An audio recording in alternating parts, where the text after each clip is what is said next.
2011-ൽ നിർമ്മാണം പൂർത്തിയാക്കിയ largest mosque in Qatar ഇമാം അബ്ദുൽ വഹാബ് മോസ്കിന്റെ വിശേഷങ്ങൾ കാണാം. Welcome to Qatar expedition 10.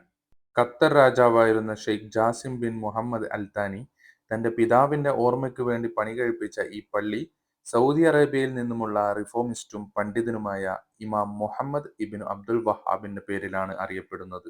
എല്ലാ വിസിറ്റേഴ്സിനും പ്രവേശനം അനുവദിച്ചിട്ടുണ്ട് എങ്കിലും ചില വസ്ത്രധാരണ രീതികളുണ്ട്. അത് പാലിക്കാതെത്തിയവർക്ക് അവിടെ നിന്ന് വസ്ത്രം നൽകുകയും ചെയ്യുന്നതാണ്.